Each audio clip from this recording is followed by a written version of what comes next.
Aquarius workshop, the illusory fear of emotional maturity. I start with a quote of Password Lecture 96. Your very defense mechanism is that of remaining a child. Your fear is part of the helpless baby that you feel you have to remain in order to be safe. To give up being a helpless, fearful baby means to you that people will no longer protect you, and therefore it is difficult to risk the change. You do not want to stand on your own feet.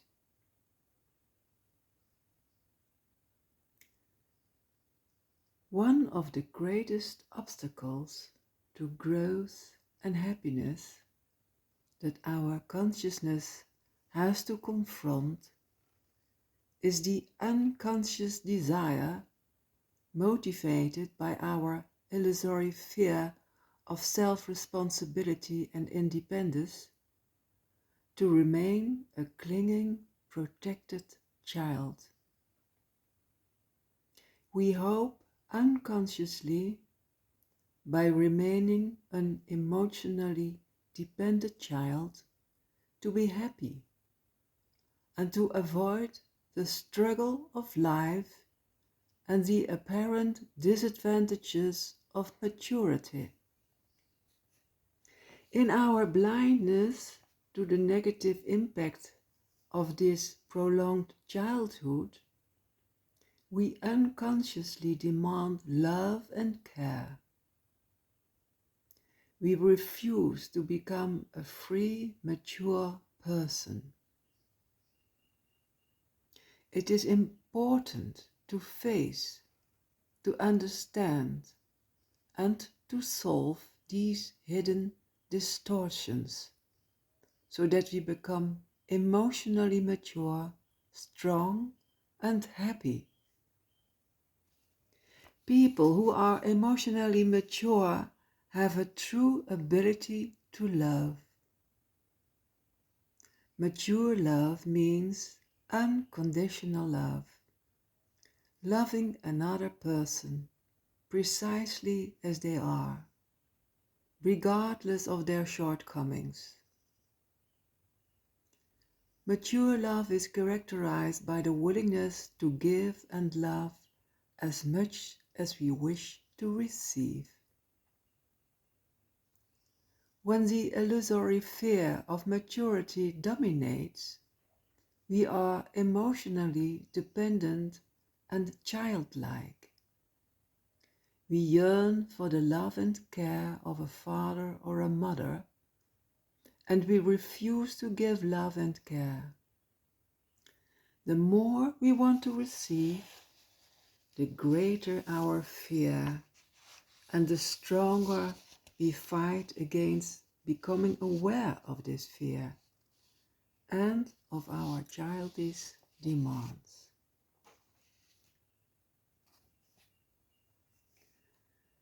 Item: the illusory fear for emotional maturity blocks the live stream.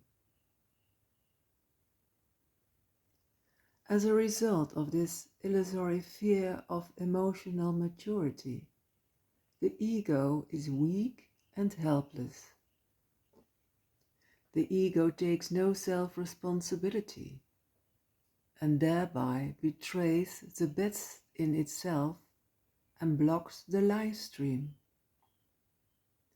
The result is that the ego is unfaithful to itself, distrusts itself and life, and remains childishly dependent on substitute parents.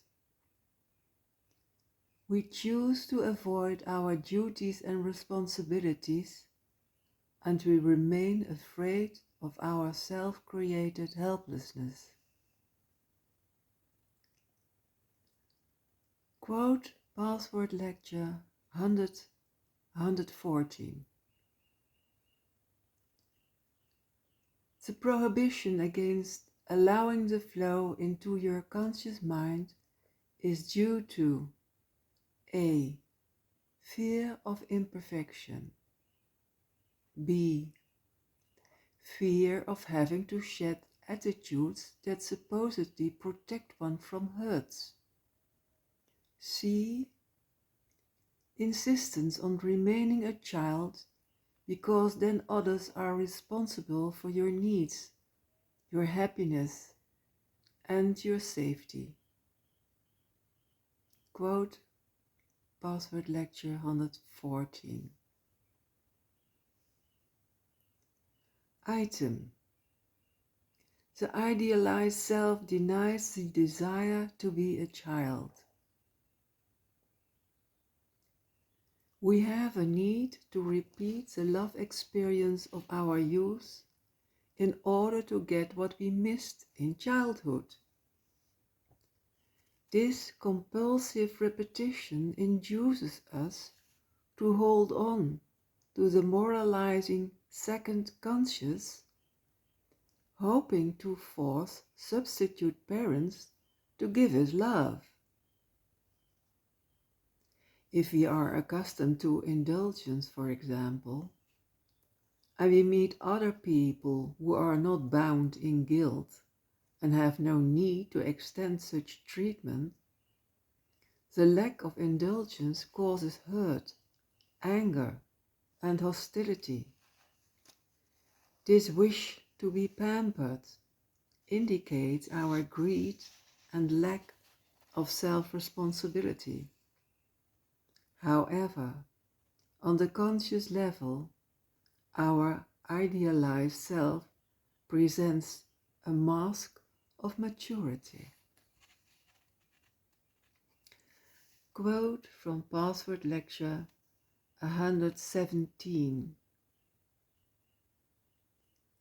The desire to be a child, as well as anger for the frustration, must create shame. This tendency completely contradicts the ideal which is superimposed and is presented to the world and to the conscious self. As you know, the idealized self-image denies all limitations. It pretends possessing all that the personality feels is lacking. The pretense of the idealized self is the crux of the matter. The pretense not only hides what the child felt to be missing in its life, but also what it did have and what it wants to continue having. If you examine your idealized self, this double pretense must be found. This was a quote of Password Lecture 117. Last item. Emotional maturity is enjoyment of life. An emotionally mature personality is relaxed on the inner and outer levels because he trusts himself and life. There is loving attention for himself and his environment because he loves himself, others, and life. He experiences life as an eternal source of joy, bliss, self-expression, fascination.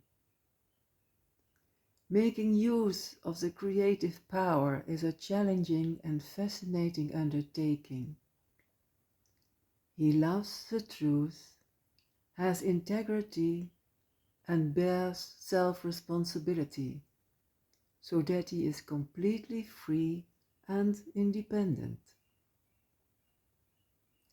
Last quote of Lecture 177. To the degree you assume what initially appears as the hardship of adulthood With all that this implies, something in you will ease up and feel less and less threatened.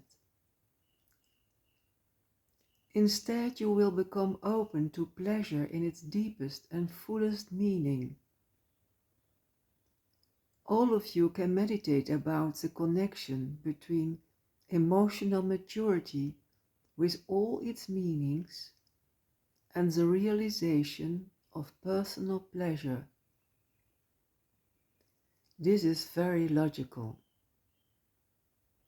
You know that you can truly love only when you are self-responsible, not when you cling to someone else, when you are dependent on someone else.